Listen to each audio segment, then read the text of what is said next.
আসসালামু আলাইকুম। বীর চট্টলা টিভি থেকে আমন্ত্রণ জানাচ্ছি আমি তানিশা সুলতানা আফিফা। কুষ্টিয়া সদর উপজেলার পাটিকাবাড়ি ইউনিয়নের চরপাড়া গ্রামের প্রবাসী মোহাম্মদ জুয়েল রানা এবার কুরবানির ঈদ উপলক্ষে গরু বিক্রির প্রস্তুতি নিচ্ছেন। প্রথমবারের মতো 10টি গরু নিয়ে ছোট পরিসরে একটি পশুর খামার শুরু করেছেন তিনি। দীর্ঘদিন প্রবাসী থাকার পর নিজ এলাকায় স্বাবলম্বী হবার লক্ষ্যে এ উদ্যোগ নিয়েছেন বলে জানান জুয়েল রানা। তিনি বলেন, বর্তমানে গরুর খাবার ও পরিচর্যার খরচ অনেক বেড়েছে, তারপরও আশা করছেন ঈদে গরু ভালো দামে বিক্রি করতে পারলে লাভ হবে এবং সেই লাভ দিয়েই ভবিষ্যতে আরও বড় পরিসরে খামার গড়ে তুলতে পারবেন। জুয়েল রানার মতে, প্রবাস জীবন শেষে দেশে ফিরে কৃষি ও পশুপালনের মতো কাজে যুক্ত হলে একদিকে যেমন নিজের কর্মসংস্থান তৈরি হয়, অন্যদিকে স্থানীয় অর্থনীতিতেও ইতিবাচক প্রভাব পড়ে। ছোট পরিসরে শুরু হলেও তার স্বপ্ন একদিন বড় একটি আধুনিক গরুর খামার গড়ে তোলা। আসন্ন কোরবানির ঈদকে কেন্দ্র করে ইতিমধ্যেই তার খামারে গরু দেখতে আসছেন আশপাশের বিভিন্ন এলাকার ক্রেতারা। ভালো সাড়া পেলে ভবিষ্যতে আরও বেশি গরু পালনের পরিকল্পনা রয়েছে বলেও জানান তিনি। কুষ্টিয়া সদর উপজেলা পাটিকাবাড়ি ইউনিয়নের চরপাড়া গ্রামে এই কুরবানি ঈদে পশু বিক্রেতার জন্য ছোট ছোট খামারিরা তারা প্রস্তুতি নিয়েছে।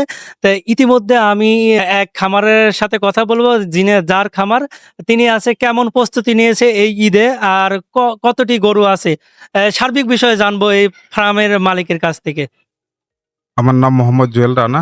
আমার বাসা কুষ্টিয়া জেলা পাটিকাবাড়ি ইউনিয়ন চরপাড়া গ্রাম। ভাই, আপনি যে ফার্ম দিয়েছেন এটা কিভাবে শুরু করেছেন একটু যদি বলতেন।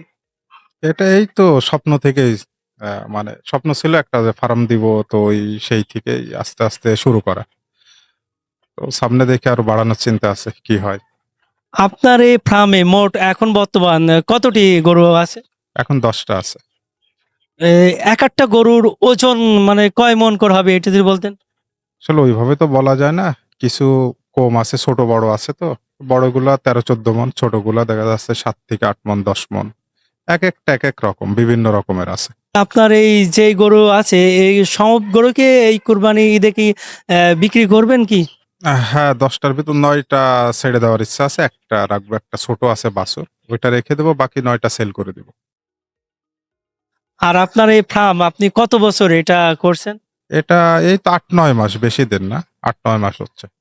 মাত্র 8-9 মাসে আপনি 10টা গরু আছে, এত বড় বড় করলেন কিভাবে? মানে কি খাওয়ান গরুকে? গরুকে খাওয়ানো হয় মূলত দানাদার খাবার, কাঁচা ঘাস খাওয়ানো হয়, খড় খাওয়ানো হয়। তো দানাদার খাবারের ভিতর থাকে গমের ভুসি, মোটা চাল, তারপরে ভুট্টার গুঁড়া, চালের গুঁড়া, এই সব মেলাই মনে করো মিক্স করে খাওয়ানো হয় আর কি। মানে 10টা গরু কি আপনি দেখভাল করেন না কাউকে রাখা হয়েছে? না না, আমি তো প্রবাসী, এটা বাবা আছে, ওনারা 2জন দেখাশোনা করে। আমি এখনো রানিং প্রবাসী, এখন আসছি ছুটিতে। তাহলে আপনার স্বপ্ন আছে নেক্সট টাইমে বড় করে একটি ফার্ম দেওয়ার জন্য? বড় পরিসরে করার ইচ্ছা আছে, দেখা যাক এবার বেচা কেনা করি, কি হয়, ন্যায্য মূল্য পাই কিনা।